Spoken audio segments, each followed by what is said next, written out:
Salut tout le monde! Aujourd'hui, je suis de retour pour une nouvelle vidéo, la vidéo mauve du hashtag Ça va bien aller. Donc aujourd'hui, je vous présente Poor Unfortunate Soul, un roman écrit par Serena Valentino, une écrivaine américaine qui comporte 196 pages et a été édité par les éditions Scholastic. Comme vous pouvez voir, c'est le plus petit roman que j'ai présenté du hashtag.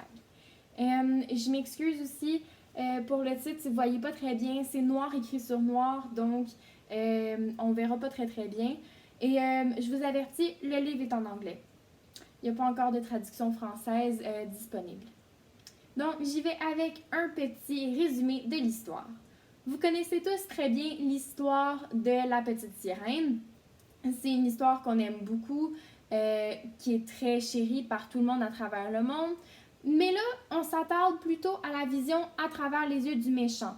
Dans La Petite Sirène, le classique, c'est Ariel, la narratrice, c'est Ariel qui parle, on est dans sa tête à elle, tandis que là, on va vraiment être dans la tête d'Ursula, la sœur de Triton, le père d'Ariel.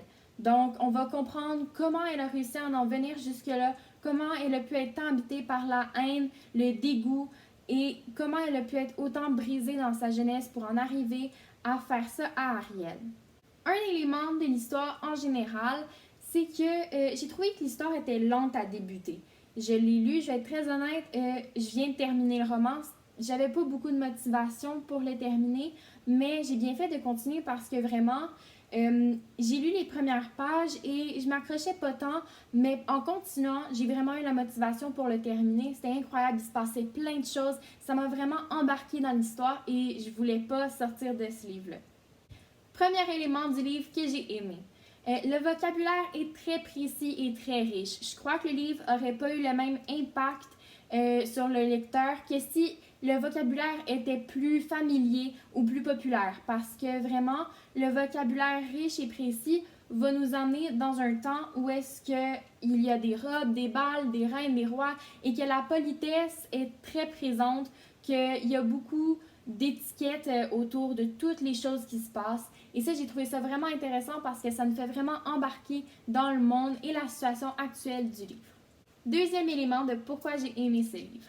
Ce roman-là, ça nous présente le revers de la médaille. J'en ai beaucoup parlé dans le hashtag cette semaine, mais chaque histoire a une autre facette. Et donc, j'ai été vraiment heureuse de trouver ce livre-là qui va raconter le livre d'une autre manière, qui met le méchant en position de gentillesse, si on veut, où est-ce qu'on va vraiment comprendre pourquoi il fait des choses comme ça et comprendre que chaque personne a des raisons de faire ce qu'elle fait, qu'elles ne sont pas toujours bonnes, mais qu'il y a toujours une raison derrière chaque action. Troisième élément que j'ai aimé du livre.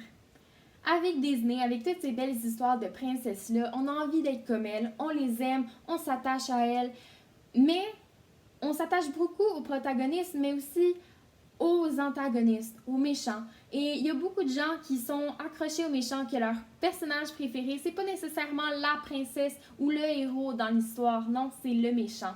Et je trouve qu'il n'y a pas assez d'histoires pour refléter l'histoire des méchants dans toutes les histoires. Et là, on a justement un super bel exemple de une histoire de ce qui s'est passé pour un méchant. Et donc, c'est une histoire qui va être super intéressante pour les gens, justement, qui sont vraiment axés sur les antagonistes dans les romans.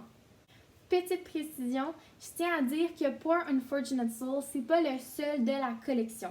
Il y a aussi Fairest of them All qui est axé sur la reine de Blanche-Neige.